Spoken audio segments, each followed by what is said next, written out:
Hello పిల్లలు, ఎలా ఉన్నారు?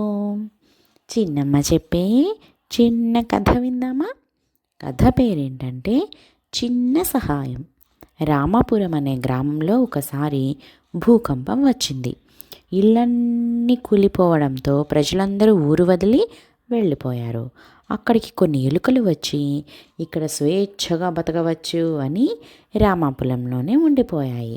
మనుషుల బెడద లేకపోవడంతో కొన్ని రోజుల్లోనే ఎలుకల సంఖ్య విపరీతంగా పెరిగిపోయింది.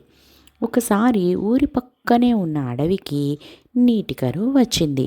వాగులు వంకలు ఎండిపోయాయి. నీళ్లు దొరక్క జంతువులు బాధపడుతున్నాయి. నీటిని వెతుక్కుంటూ ఒక ఏనుగుల గుంపు రామాపురం వైపు వచ్చాయి. ఏనుగులు రామాపురంలోని మంచినీటి చెరువు వైపు వెళ్తుండగా అక్కడ దారిలో ఉన్న ఎన్నో ఎలుకలు వాటి కాళ్ళ కింద పడి నలిగిపోతున్నాయి. అది చూసి ఎలుకల రాజు ఏనుగుల దగ్గరకు వెళ్ళి, మీరు వేగంగా చెరువు దగ్గరకు వెళ్తూ ఉండగా మా మిత్రులు ఆప్తులు మీ కాళ్ళ కింద పడి నలిగిపోతున్నారు. మీరు తిరిగి అడవికి వెళ్ళేటప్పుడు ఇలా కాకుండా ఇంకా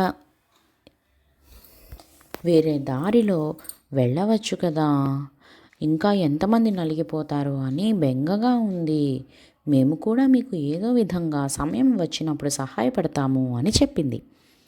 మేము తప్పకుండా వేరే మార్గంలోనే అడవికి వెళ్తాం. అయితే మీలాంటి చిన్న జంతువుల నుండి మాలాంటి పెద్ద జంతువులకు ఏ సహాయమూ ఆశించవు అని ఏనుగుల గుంపు అన్నాయి.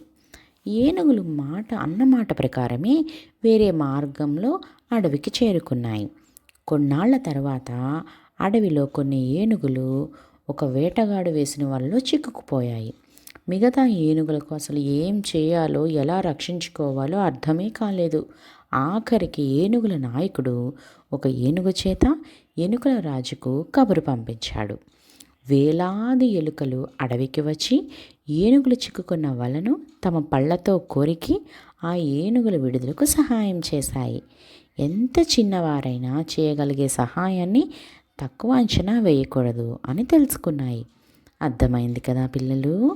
మనం సహాయం చేస్తే ఎదుటి వాళ్ళు చిన్నవాళ్ళైనా పెద్దవాళ్ళైనా తిరిగి మళ్ళీ మనకు సహాయం చేస్తారు. కాబట్టి ఎవరికైనా మీరు సహాయం చేయడం అలవాటు చేసుకోండి. ఓకేనా పిల్లలు? ఇంకో మంచి కథతో మళ్ళీ కలుద్దాం. బాయ్.